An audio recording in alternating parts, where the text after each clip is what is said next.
Welcome everyone to today's podcast. My name is Paul, and I'm a happy member of Cocaine Anonymous. I live in Peterhead in Scotland. Today, I am really thrilled to have been joined by Stephen. Do you want to say hello to our listeners? Well, here in Utah, in the States, it's morning, so I'm going to say good morning, everybody.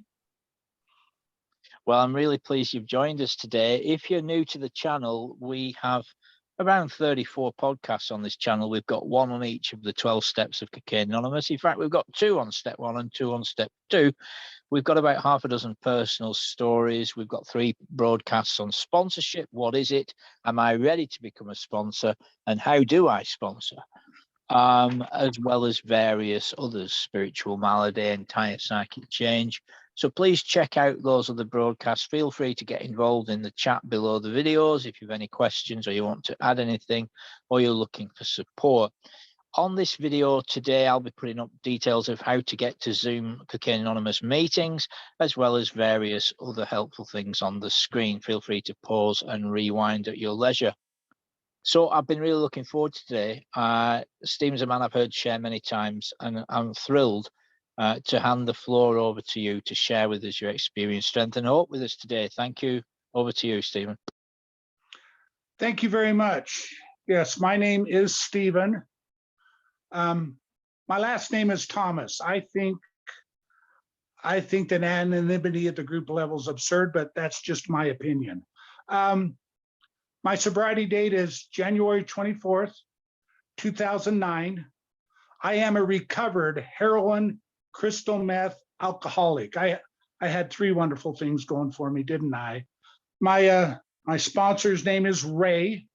I've had the same sponsor for, come January 24th, it'll be 13 years. And as long as I do what that book tells me and I wake up tomorrow and pray and meditate, I'll have another day. His sponsor's name is Terry. Again, I've had 1 sobriety date, and it's a wonderful thing. I'll tell you about myself. I was born in a little town in right outside of Salt Lake City, Utah, a little farm town called West Jordan. My mother and father were wonderful people. I come from a wonderful, wonderful family. Nothing ever strange happened to me. Nothing. I had no odd aunts or uncles. I had nothing but love and kindness. My mother and father divorced in about 68. So that tells you how old I am. You're getting it. They separated in 68, and they finally got divorced when I was about 13 in 73. My father was an alcoholic. He wasn't a mean alcoholic. He wasn't a vengeful alcoholic. My father was the type of alcoholic that, like many of us, can go 4, 5, 6 months and we can drink a little, but then Dad would lose it and he'd quit his job, and he had a problem not chasing girls, and my mother had enough of that. And she finally divorced him when I was 13. Between 8 and 13, it was tough. Mom was a housewife. She had to get a job. It was tough for us, but I had a wonderful aunts and uncles who gathered around all of us and carried us through. And then when I was about 14, Mother got a pretty darn good job and things started to get a lot better for us. My father showed back up when I was about 15, and I'll tell you something crazy. First let me tell you this. The first time I smoked marijuana, I was 14 years old with a bunch of my buddies in a field by the school. And I remember thinking to myself that this is wrong. But I remember after smoking it, I felt better. I had that hole we all talk about, that hole where God's supposed to be. We fill it up with drugs and alcohol. The unfortunate thing about drugs and alcohol is spend a lot of years filling that hole, but drugs and alcohol did not tell me that at some point it was going to quit working. And as we all know, it stops working. But it filled that hole, and I felt better about myself. I always felt different, but boy, once I smoked that joint, I felt like somebody. I could laugh. I could really talk to the girls. Things were really good for me. And then when I was about 15, 16, my father came back, and he was remarried, and he was a truck driver, and he had a trucking company. And I was about 16 years old, and at this point, I was working for Dad in the shop, cleaning trucks, whatever I needed to do.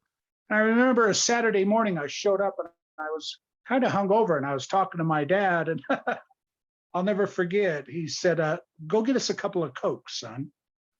And this is 1976, and we had a Coke machine in the shop, and my dad gave me a couple of quarters, and I went and got us a couple of Cokes.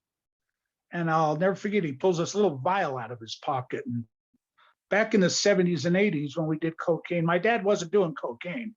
He was a truck driver. It was crank.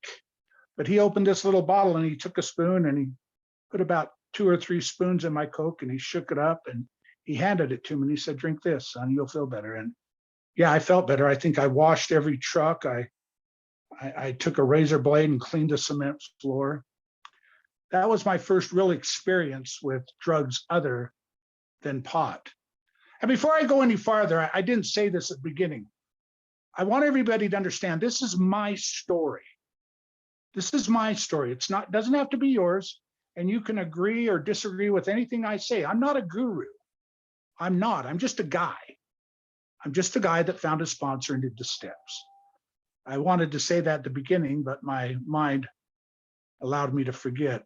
And I'm going to do my best to use my heart and talk, because when I use my mind, my ego steps in. So there's my disclaimer right there. Back to what I was talking about. So, my father did that meth with me. And then, fast forward, I started doing LSD a few times. I really liked that. I liked mushrooms. And, that was my teen years. I partied. And I partied. And then about 19, I was introduced to cocaine. I never wanted to do cocaine because I thought it was very expensive and stupid. So I didn't. But one night I decided to buy some. And here's another thing I'll never forget. I remember driving home from work, 17 or 18. I stopped and bought $25 worth of cocaine. And back then it did come in a little plastic baggie. We used to make what was called folds. You take a piece of paper and fold it up and it'd look like an envelope. And I remember buying that cocaine and coming home and looking in there. And this is $25 worth of coke.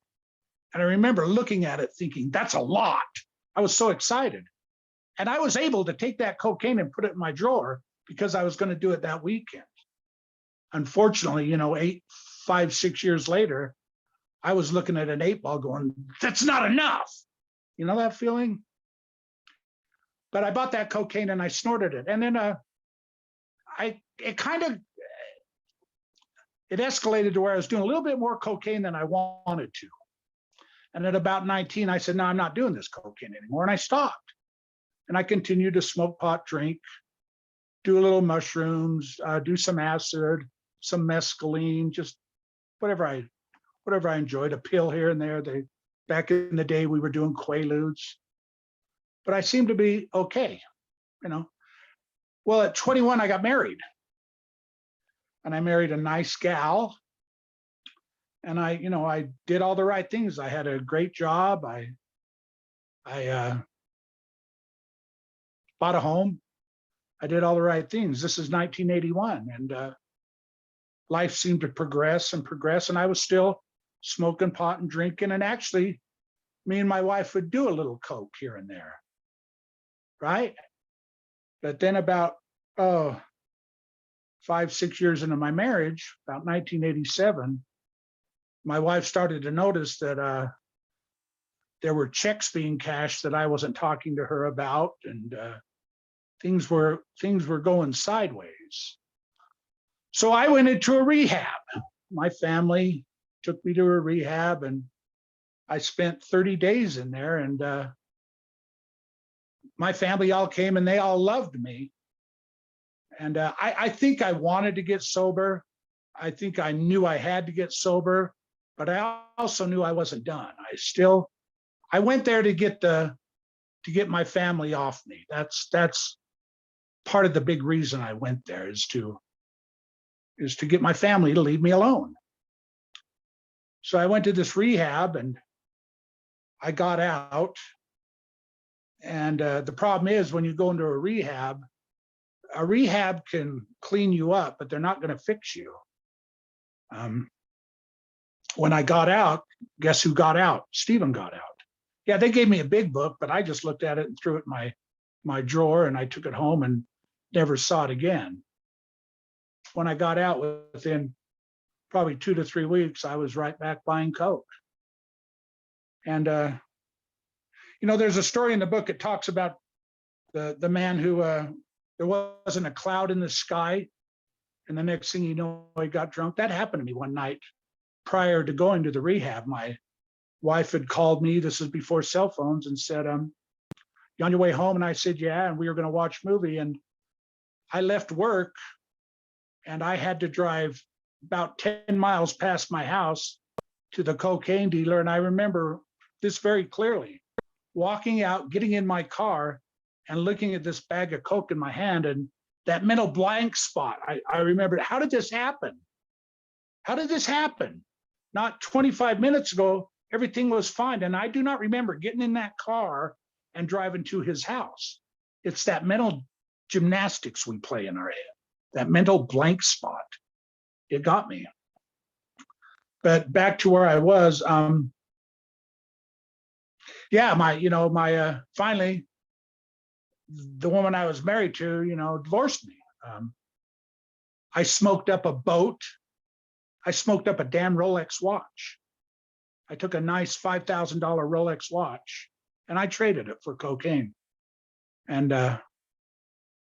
she divorced me. And for years and years, I hated that woman, till about 20 something years later. And I did my steps and I realized she had to do what she had to do. And I had to make an amends to her. But so we got divorced. And of course, I did like all good sons do. I moved home to mom. So I'm about 29, 30 years old, and I moved home to mom's house. And for the next 10 years, I put my mother through hell. Hell, lying, cheating. I was the type of guy that I had the job with my father. Then I started working at Hertz Rent-A-Car, and I worked at Hertz Rent-A-Car till I was 22. And then when I left Hertz Rent-A-Car till about 29, I worked at Ken Garf's. I wasn't a guy that changed jobs. Well, when I got divorced and moved in with my mom, I was changing jobs, weekly, monthly. Many reasons. We all know the reasons. I couldn't go to work. I'd go to work and tell somebody off. The stories are all the same. But for about another 10 years, I put my mother through hell. And then my mother, she had high blood pressure, and many a times I'd get a phone call, "Mom's in the hospital," and I would go in the hospital and I'd see mom. And of course, they'd keep her overnight, and the next day she'd go home. Well, one night mom didn't go home. Mom died. But I remember the night before mom died, I was talking to her in that hospital, and she looked at me and she said, "Honey." And I said, "Yeah, Mom." We were alone. I have a brother and sister. My brother died of heroin 2 years ago. But my mother said, "Honey." I said, "Yeah, Mom." She goes, "I think you need to go back to that AA." She goes, "You're a very regimented little boy, and you're the one of my kids that can make it." My brother died of heroin. I have a sister who's still active. And I didn't think much of it. Like I say, I left the hospital, and next morning I found mom had gone. She'd passed away. And I had another 8 years in me after mom died of using. I want to digress a little bit. When I got married, I had a little girl named Sarah. And she was born in 83. And in 93, she was hit by a car and killed. And that was tough. I mean, That isn't the reason I drink. Now, when that happened, it exasperated it a little bit. But what I come to learn is I use that as my crutch. That was my crutch. That's why I couldn't get sober. That's why I was a drug. If I couldn't get you to do something, I had a trump card. It was called Sarah, and I'd lay that card down on you. I've come to a point now where I miss that little girl, but I'm okay. I miss my mom, but I'm okay. Sorry for digressing. And like I said, I bounce around and I try to use my heart, because if I talk with my brain, my ego's going to step in. And I don't want to do that. I don't want to do that. So for another 10 years, I lived with mom. Then mom passed away. And then at this point, I didn't, this is about 2000. And at this point, then I just started, my drug addiction really took over. And the last 5 years before 2009, I was just horrible. 5 or 8 years even. I was living from couch to couch, doing whatever I had to do to get my heroin, to get my meth, to get my whiskey. And a lot of you out there know that feeling. It's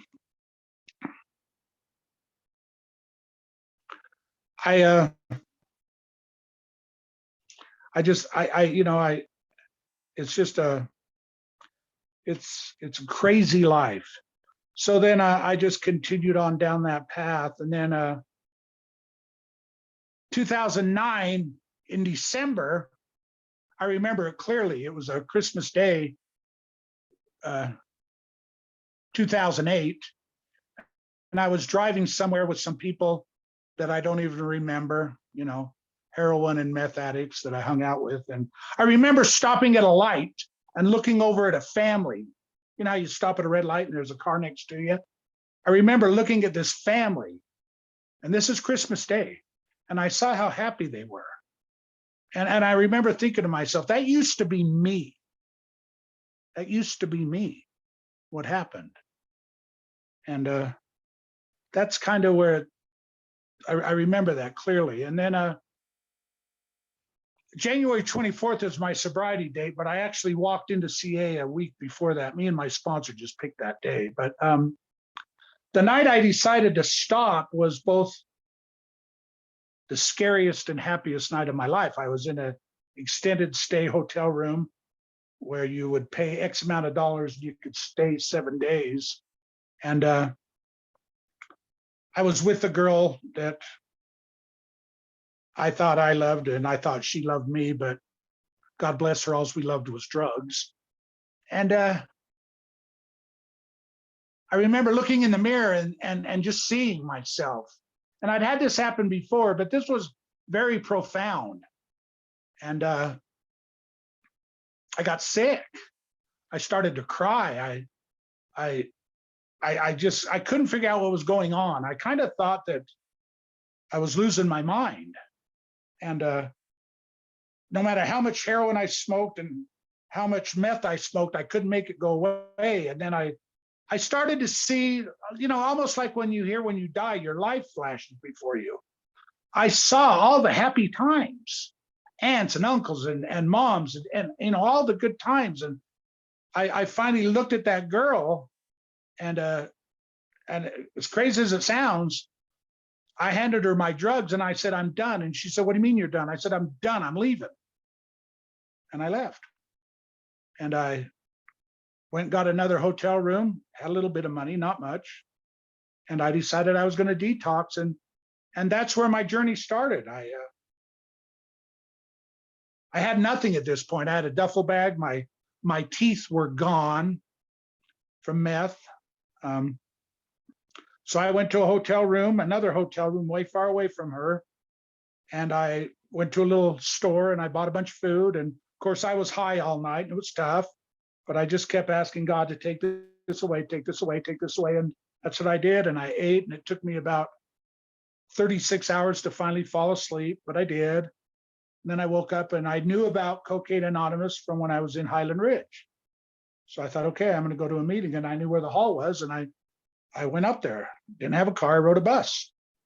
And I walked into the 12 noon meeting and sat across from, I didn't know, a man that would become my sponsor. And I just shut up and I listened. I didn't say anything. And after the meeting, my sponsor walked around and introduced himself, and I introduced myself back and I left. The next day I came back and he's there and I sat next to him. And he shared. And he sat next to me and he looked at me the whole time he shared. And he talked about himself, but I heard myself in him. I heard myself. After the meeting, I talked to him and I didn't know much about sponsorship, and I asked him to sponsor me. And he took me over and he qualified me. I didn't know he was qualifying me. I didn't know what qualifying was till he taught me, but he qualified me. And he said, yeah, I'll sponsor you. And that's where it started. That's where it started. So I started going to meetings, and my sponsor made it very clear to me that we don't take months and months to do the steps. He sat me down, and as a matter of fact, I got the book he bought me sitting on my lap, and right here, he made me sign, willing to go to any lengths to get sober. And he made me sign it. He asked me if I had any questions, because he said, down the road, I don't want you to balk.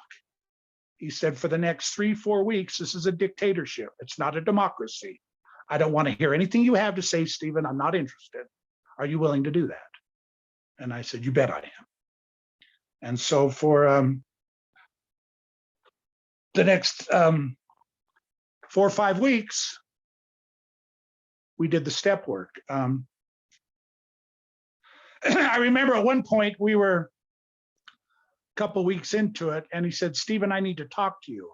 And when my sponsor, Ray, says, Stephen, I need to talk to you, that means I'm going to shut up and he's going to talk. He said, Stephen, I ask you a simple yes or no question, and here's the answer you give me. Hey, yeah, listen, no, yeah, listen. Hey, yeah, listen, no. He said, Stephen, most of the questions I ask you are simple yes or no questions. I want a simple yes or no answer. Are we clear? I said, we are. And the man taught me so many things. As a sponsor, he taught me what's correct to say in a meeting and what's not correct. He held me accountable. That's what he did. He held me accountable. He made it very clear to me that love was not going to get me sober. Love is a part of it, but love is not going to get me sober, and it's not going to get any of you sober. Now hear me. Love is a part of it, but it's not going to get you sober. If love would have got me sober 20-something years before that at Highland Ridge Rehab, I'd have got sober because I had grandma, grandpa's, aunts, everybody coming and loving me. The truth will set you free. My sponsor made that very clear to me. And there were things he said to me I did not like, but he just told me the truth. He told me the truth. He told me the truth about myself. I remember when we did my 4th and 5th step, he sat down and he said, now, this is not group therapy. This is not psychiatry. This is a simple inventory, Steve. When a company takes an inventory, they count the batteries and they say, okay, there's 80 batteries, 20 of them are no good, throw them away. That's all this is, Stephen. That's all this is. And I remember he handed me a book. He gave me a week to write.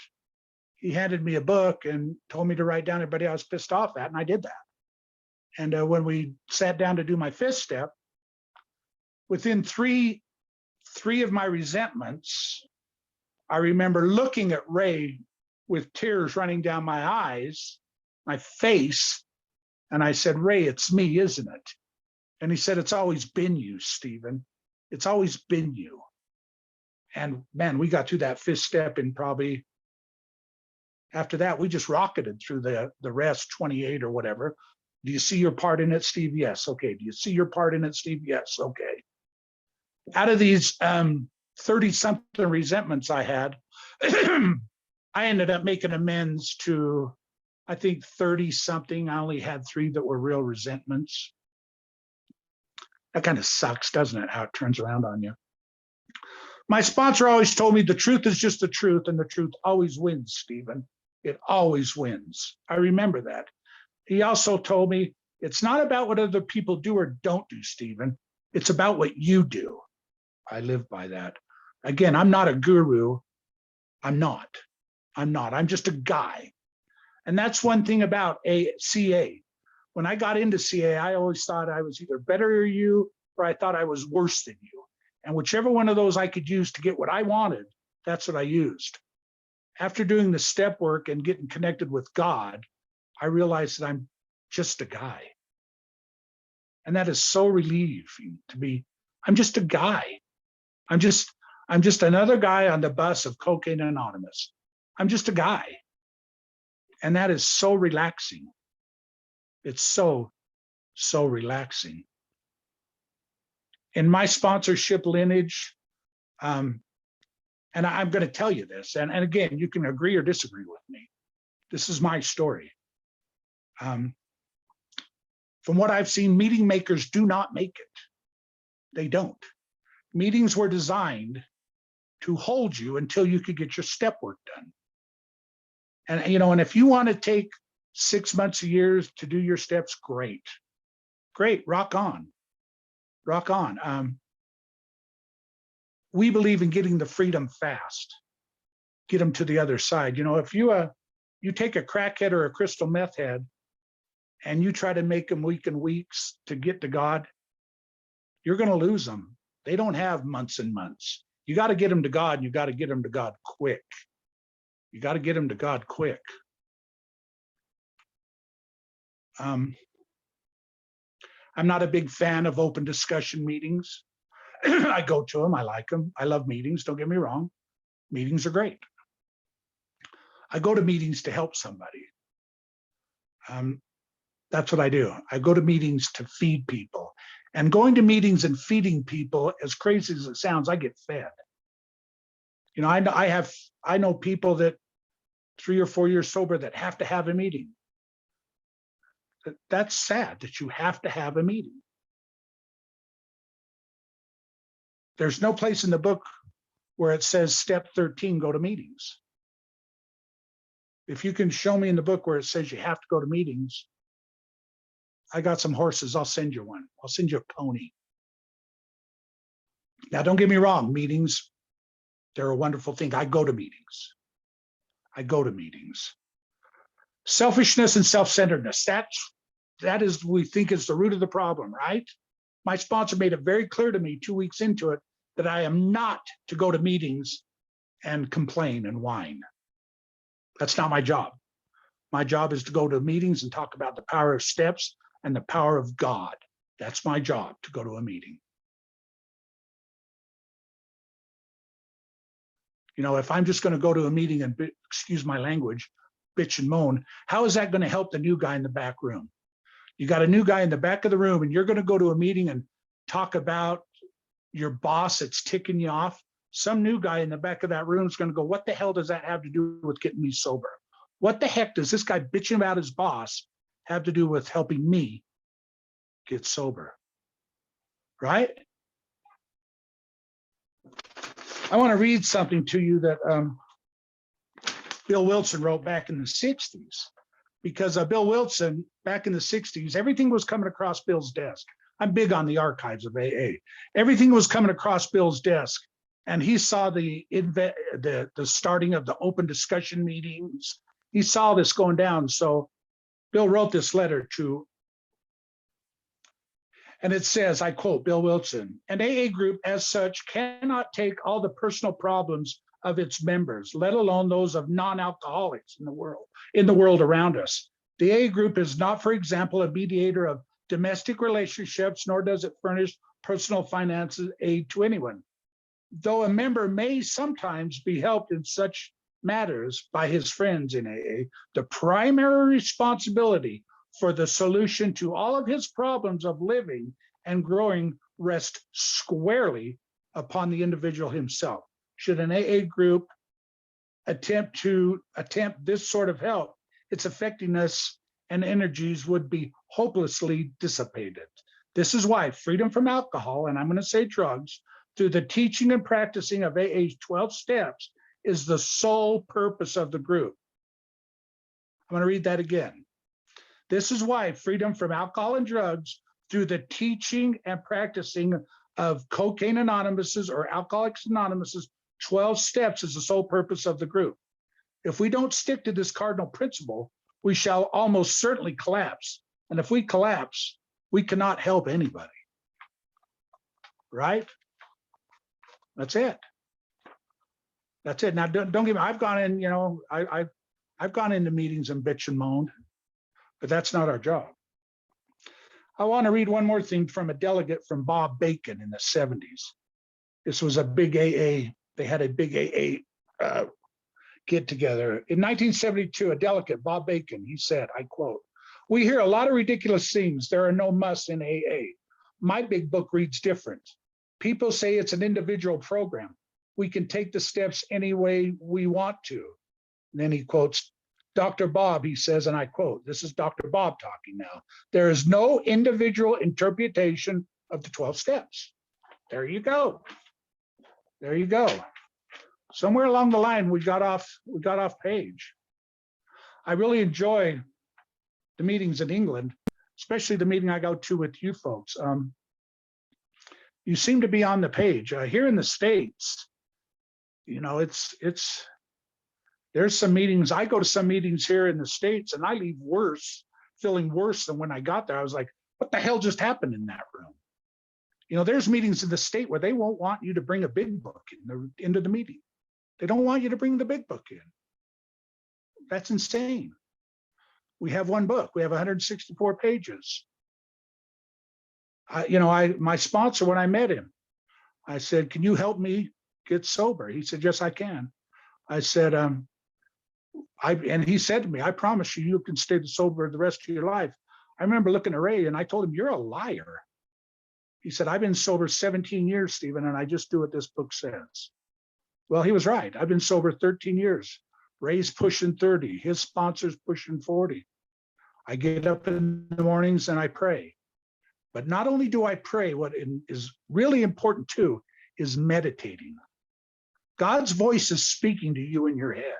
You know how when you get up in the morning, like when I get up in the morning, I've got to go feed my cows. I've got to feed my dogs. I've got feral cats out there. I got to go feed the feral cats. It's winter, blah, blah, blah, blah, blah, blah, blah, blah, blah. I've got all these Steves in my head. Well, I have to stop and pray. And then I meditate because I need to hear what God has to say to me. And when I run on Steve's will, I'm doomed. I work on big farms out here. And some days I get going and I've got broken pivots and I've got fences that are broken. And I will catch myself. And I'll say, whoa, wait a minute. Slow down, Steve, stop. And I say a little prayer. I had nothing when I got into this program. I'm going to wrap it up now. I had nothing when I got into this program. Nothing. I had no teeth. 4 years into the program, I saved $3,000. I found a dentist. I went in there. He pulled all my teeth. He gave me a partial plate. And this is what we call a God shot in my family. This is what we know, a shot of booze. We call this a God shot. My dentist, he knew who I was and what I was. I told him. After I got my teeth done, he kept my partial plates. One day I got a phone call and I went into his office. I'll make it quick. He gave me my teeth and he ate $1,000. That's a God shot. He said, "Stephen, everything you've been through, the girls and all of us here in the office, we're going to give you this." I paid him $9,000. I owed him $10,000. He let me slide for $1,000. That's a God shot. That's what God does for you. You do the right thing and right things happen. I hope I didn't offend anybody. If you heard something that ticked you off, like my sponsor said, if you're in a meeting and you hear something that ticks you off, maybe it's something you needed to hear. Maybe it's something you need to think about. We need all of you to finish your steps. There's a lot of young kids out there that can approach people that I can't approach. We need you to finish your steps because you need to help somebody. That's our job. And I'm going to finish with this just little item. You're going to meet a person in a meeting. Okay, if you're new, you're going to meet a guy or a gal. And this person, it's important you know this person, okay? Because Everybody in meetings are not alcoholics and everybody are not drug addicts. They're just not. But you're going to meet this person and he or she may show you a chip that has a big number on it or double digit numbers, right? And this person is going to look at you and perhaps say things like, if you feel like using heroin, just don't do it. 90 meetings in 90 days. Put the plug in the jug. Don't worry about those steps. Just go to a bunch of meetings. When you meet this person, you need to turn around and run because this person is as dangerous to you as a shot of heroin or a shot of whiskey. If you're the real McCoy, the real alcoholic like me, I'm going to approach an alcoholic different than somebody that's not an alcoholic. And we have a lot of people in the rooms that aren't alcoholics. In the States, they're ordered there by the court. They're just hard drinkers. If you read the book, Bill Wilson talks about hard drinkers. But Bill also says, well, what about the real alcoholic? A hard drinker looks just like us. He looks like us, but a duck's a duck, and he's not a duck. And everybody's welcome. You're welcome. Everybody's welcome. I know men in Salt Lake that have been in the program for 13 years, never cracked the book. I wish they'd go away. Or if they won't go away, I wish they just wouldn't talk in meetings. I really do. Like I said, everybody's welcome, but not everybody's an alcoholic. And if you're looking for a sponsor, you have the right to ask questions. And the question you want to ask them is step 12. Have you had a spiritual awakening as a result of these steps? If you're looking for a sponsor, that's the question you want to ask them.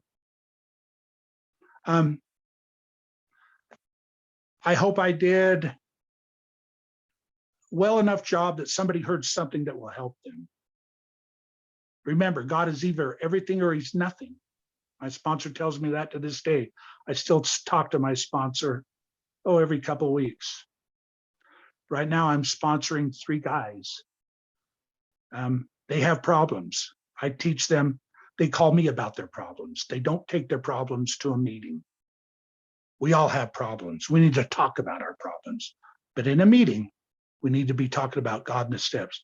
Thank you very much. And where's the host? Are you there, sir? Oh, I'm still here. I'm listening intently to every syllable and consonant. I told you I would be. Wonderful. Thank you so much, Stephen. That's real talk. Yeah, I mean, the solution is in the steps. The solution is in the literature.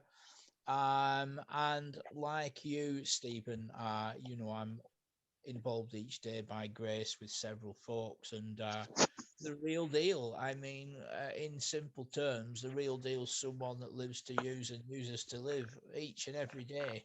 The more the merrier, and doesn't particularly mind the consequences, just carries on using. And You're a little bit quiet. I think you need to turn up your speaker.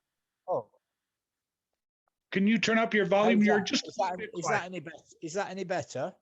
That's better. There you go. You were just a little bit quiet. Thank you for telling me. Thank you. I was just saying, if anyone's wondering what a real alcoholic addict looks like, it's someone that wants to use all the time, round the clock, every single day. That's a very simple definition. It's someone that's committed to that lifestyle. It's someone that cannot quit. As you say, hard drinkers do quit. And, I mean, the solution is in the literature. I very much enjoyed your share, and I knew it'd be wonderful. I just want to give a few general points. As I say, anyone that's struggling with drug addiction, by all means, check out the other podcasts on this channel. There is about 35 of them. Please come along to a Cocaine Anonymous meeting. You can go to ca.org, or you can go to cocaineanonymous.org.uk, and there you will get lists of meetings that are on every day. At aa.org, you can read or listen to the big book, which is our basic text. It's actually called Alcoholics Anonymous, but we call it the big book. And that's the book that Stephen was referring to.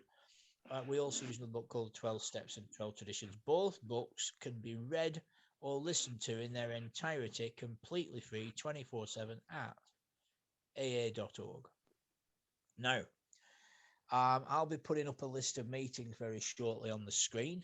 On Zoom, there's meetings constantly on Zoom. Never be put off going to a Zoom meeting because you feared to put the camera on. Only about a fifth of participants put their camera on, right? Never be feared to go to a Zoom meeting thinking you'll have to speak. Most people don't speak. You don't have to speak and put your camera on. You can come and listen, right? Listen to the message, the similarities, and hear the voice of experience and wisdom and freedom and sobriety. Now, having said all that, let's have a chat about this solution, this recovery. I love hearing you share. I absolutely do. And, I think very much getting new people to God, getting people connected to God, and that you hear a lot of frothy emotional peel and seeker sensitive talk in the rooms, but I've no time for it, Stephen. Listen, there's a creator. You need his power. Listen to the solution. If a bunch of folk in the rooms works for early on, perfect. But one day you will realize that it was God working through them. You don't need to believe in God to get recovery, but it sure helps. Things happen when I pray. Things happen when I don't pray. The things that happen when I pray are far, far better than the things that happen when I don't pray. And, I very much enjoyed your message, and, I very much enjoyed the reality of the steps and the importance of the steps.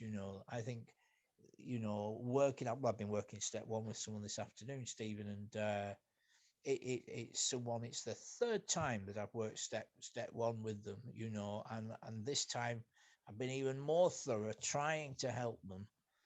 And this person is a real alcoholic, and causes and conditions, the mental blank spot, the peculiar mental twist, the mental reasoning that precedes picking up, that state of mind, the blank spot in the world of driving, as I'm sure you know. If you pull out into that lane and there's a vehicle in your blind spot, you're going to have a hell of a crash, and step one, transparency. I mean, bringing God is light and in him is no darkness at all. Bringing everything to God is the nub of the program, I think. Yeah, I think that I I hear in meetings, I'm stuck on step 3, I'm stuck on step 5. I believe that you're stuck on step 1. You have to get step 1, because if you get step 1, the rest of the steps really are like, petting a kitten. If you can get step 1, the other 12, the other 11 will come to you. Absolutely. And for me, step one is a serious business. I really don't mind spending anything from 2 to 5 hours with someone on step one. It's very, very, very important. I think it's very true that if someone's got a thorough and proper step one, then they won't drink and use again.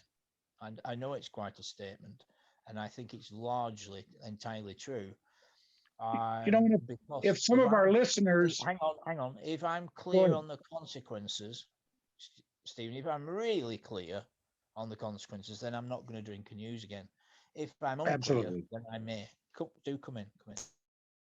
Absolutely. The book, for the people listening, the first 60, 80 pages will explain to you, and you can read this first 60 and 80 pages. If you read it, you can figure out whether you really are an alcoholic or not. And I just want to read something quickly, if I may, off page 24. May I? Please. On page 24, and my sponsor made it clear, when it's in italics, it's important. And it says, and I quote, page 24, the fact is that most alcoholics, and I'm going to put in drug addicts, for reason yet obscured, have lost the power of choice in drink. Our so-called willpower becomes practically non-existent. We are enabled at certain times to bring to our consciousness the suffering force, the memory of the suffering and humiliation of even a week or a month ago. We are without defense against the first drink.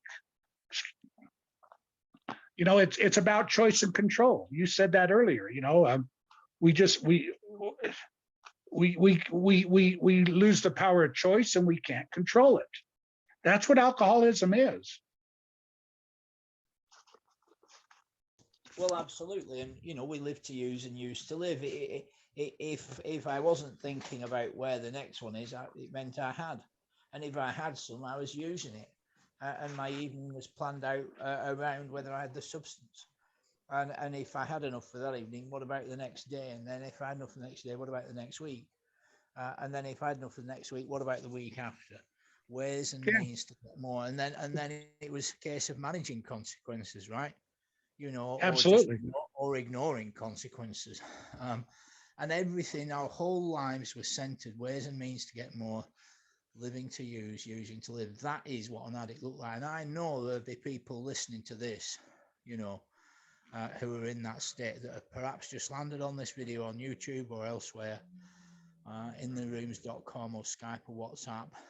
Please reach out. Please get connected. You can get free and you can stay free. Our promise is freedom. Any addict can quit using, lose the desire to use, and find a new way to live. Now, the nitty gritty of things, let's talk about this, Stephen, is an emotional rearrangement, right? A change of perceptions, right? An internal rearrangement, the book calls it, you know. And I A believe that, psychic change. yeah, but and it's a real time change of worldview, change of view of self and others, you know. And I'm convinced, I'm convinced that conscious contact begins in step one. How about that? You know, I really believe that when we get transparent, honest, and accountable in step one, God is already there. That's the beginning there. You know, when we honestly face up to facts. It's the first 6 of the steps are inventory steps. 1, 4, 5, 6, 7, 8 are all inventory steps, right? Step one, you know, today I was with someone and we talked about I had them make a consequences list, a powerlessness list, an unmanageability list, you know, describe the mental twist, the blank spot, these things, you know. And I've also just finished reading yesterday the first 43 pages with this person. And this is where you get the benefit when you really start getting down to causes and conditions. What do you think? Absolutely. You know, and you know, the 4th step, writing your resentments. You know, he who has the most resentments is not going to. He is not necessarily the guy that's going to be sober. I worked with a young man about 3 years ago. He had 6 resentments. I couldn't believe it. That's all he had. And I remember calling my sponsor, and he said, "Stephen, sometimes people just deal with resentments differently." This was a man that didn't resent everybody. He was an alcoholic, but he only had 6 resentments, and one of them was against himself. Yeah, I agree with everything you said. You know, I live these steps. I come from a lineage. I've done my steps completely, probably 7 times in the past 13 years. And you know, as crazy as it sounds, I write a 4th and 5th step probably every 3 or 4 months on something or somebody that's, you know, ticked me off. And I call my sponsor and I tell him, "Look, I just wrote this. We go through this," and we do it on the phone. It's a way of living. It's just and like you said, freedom. You know, my sponsor would say to me, "How free do you want to be, Stephen? Yeah, How free do you want to be?" And my sponsor always tells me, "I smell more. I smell more." yeah, absolutely. You know, in my experience, a lot of us come in very deceptive, and we'll say all kinds of things. But as you say, give it a few weeks and they welch out. And I like what you said. He got you to write in there, "I'm willing to go to any lengths." You know, in my experience, about a quarter or a third of blokes that say that, really, they don't mean it. They might say it, but give it a few weeks and you quickly see that that's not the case. So this comes to the nub of the issue, the deceptiveness, the self-delusion. Say, "Oh, yeah, well," you know, and yet they can't keep appointments or things like that. You know, so That's it's where good. we come in to hold them accountable. That's our job. Yeah, yeah, well, that's right. And then of course they often don't like that. But the thing is you know, it is that emotional rearrangement. It's that mental shift. There is a change within, and you know, for me, it's all grace and mercy. It's all the power of God, the unseen Creator, the unseen Source, whatever term you like to use. You know, the Source, and that connection is what keeps me in the joy of sobriety. And that's another thing, Stephen. Sobriety has to be enjoyable. And if it's not enjoyable, then I need to switch up my game. I need to build a support network, I need to get into literature and, I perhaps need to get service, and a home group, and working with others, and then Absolutely. And it's not so much yes, what I say or what I think or what I'd like to say or what I'd like to do, but what I do. If I was a silent movie, you could come here to Scotland and see what I do. You see what I mean? It's what we do, yeah. not just what we say, Well, and like that, Dr. Bob said, carry the message, live the program, and if you have to, use your words. Dr. Bob said that. yes, yes, absolutely. And Yes, if you think about Dr. Bob, he was, I believe, I don't know the exact number. I think it was 13 or 15 years before he died, in the program of AA. The archives say he sponsored between 5,000 and 8,000 men in 15 years. Do the math. That's a lot of guys. yeah. And I mean, look, folks have got to be willing to get down to business. That's another thing. We live in a something of an easy Aussie leftist society, libertarian society, and we get a lot of people coming in the rooms, and we get everything from, well, I want to come in, but I want to carry on smoking marijuana, or I want to come in and carry on drinking alcohol, or I want to come in and I don't want any of the God talk, nor do I want to commit to any particular times. I don't mind having half an hour a week. I've heard it all over the years, but the reality is that chronic alcoholics, in my experience, have to do what we did to get what we got. And if they do what we've been talking about, they will get long-term sobriety, no question about it. Absolutely. And I I talk to people that do heroin, and they're going to do all these blockers and drugs to help them get off heroin. And I look at them and I tell them, well, do you know how I got off heroin? And they say, how? I said, I quit doing heroin. I just stopped doing it. I didn't go to a doctor and say, well, I need you to give me this blocker so I can get you. I got off heroin. I stopped doing heroin. That's it. And I mean, that's the next thing. What we really have is a daily reprieve contingent on the maintenance of a fit spiritual condition and a commitment to abstinence in the power of God. That's what I really, right? And I've got to get real and take responsibility for my recovery. That's the reality, which means I wouldn't be, just me, this is just me, you wouldn't catch me propping up the bar, sipping lemonade, looking longingly whilst people are inebriated. You just won't find me there, No, no, and it's crazy. Go ahead. No, go ahead. It's okay. Well, and about 6 years ago, I had a high school reunion, and it was at a bar, and I went to the bar because I had a reason to be there. I got there at 5:00 at night. They had a nice dinner. People got up and spoke. They gave gifts away. And after the dinner was done and people spoke at 7:00, I went home because I had no more reason to be there. The book says we can do anything we want. Yeah. Oh yeah, yeah, absolutely. I think as well, the next thing is, there seems to be reluctance to take suggestions and to keep commitments. That's another huge issue. I mean, I have seen over the last year, everyone that I've been privileged to see go through all, even those that have only got halfway through, are clean today. I do have an inventory at the end of each year, Stephen, and I would say this year, what did I conclude the other week there? Well, everyone that's completed all 12 is clean today. That's been my experience this year. There's one or two that got sort of halfway through and then vanished and had, I don't like the word slip, but they picked up, but it was, don't want to say just, but it was for one day, and perhaps Yeah. did that twice in the period of a year, but they're all clean today. You see, and some of them were desperate cases. And Right. so the miracles I've seen, the marriages healed, people keep their jobs or become employable, people that were homeless. I personally, I had a call 40 minutes ago from a lad that I'm working with now who was homeless, heroin and crack addict, up to all kinds of things, and he's a lovely lad and he's now got over 2 years continuous sobriety, Yeah.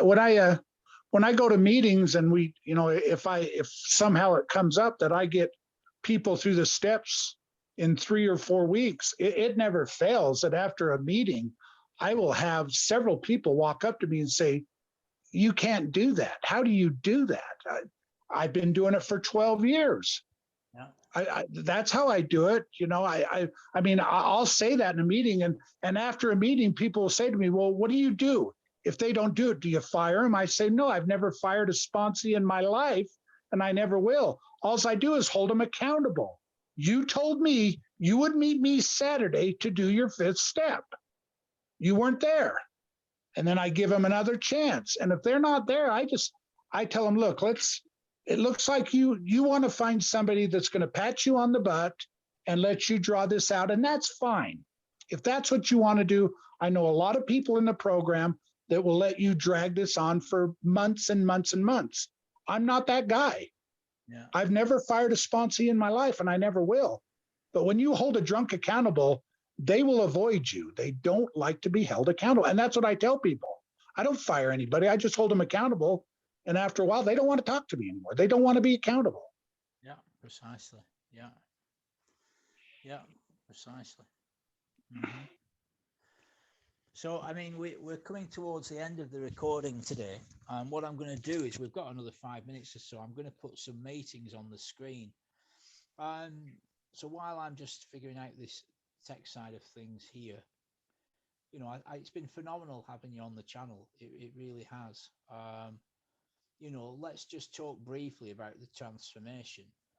I mean, to see people full of carnage and chaos, living out of a spoon or a pipe, to becoming prayerful and doing service and caring about others and putting God first is quite a transformation, but it's one you and I have seen many, many times over the years.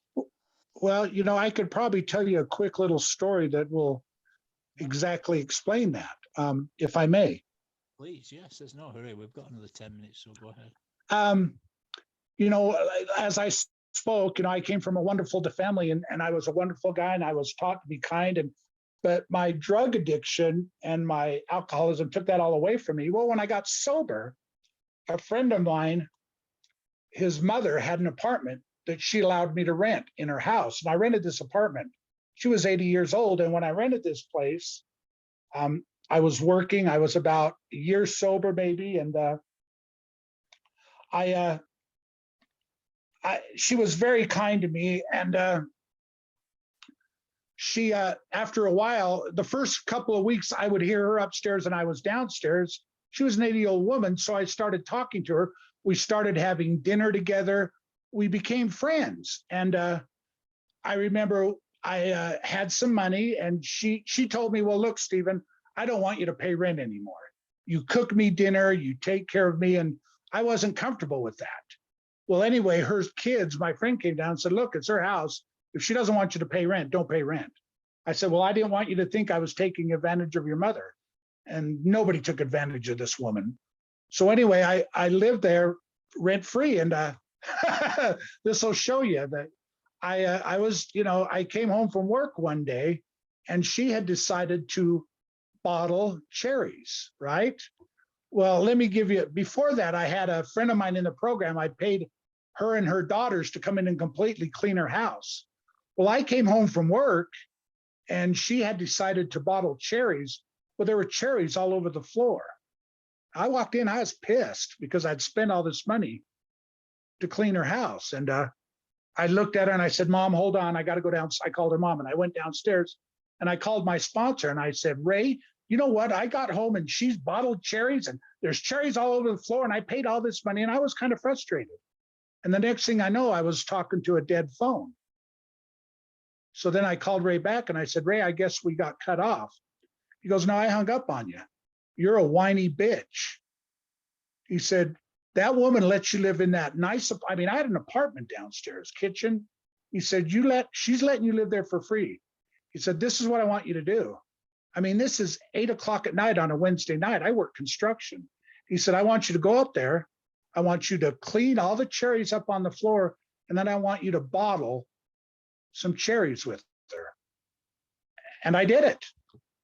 And I'll tell you what, that is one of the best nights of my life. Her and I laughed. And it was a little bit like my sponsor said, my mom was dead. He said, Stephen, you made a little bit of amends to your mom who's passed away. Your mom's in heaven looking down at you going, that's my son. And that's part of the transformation. You know, a year or so before that, all I did was take. That's all I did was take.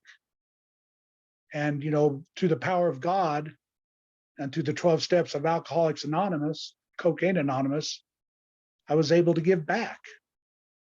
And that's what this deal's all about, you know. And, you know, if you're feeling sad and lonely, go out and help somebody.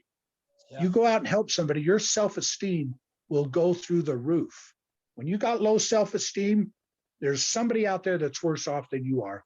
Go help them and watch your self-esteem go right through the roof. Yeah. Yeah. Do esteemable things to increase self-esteem. That is correct.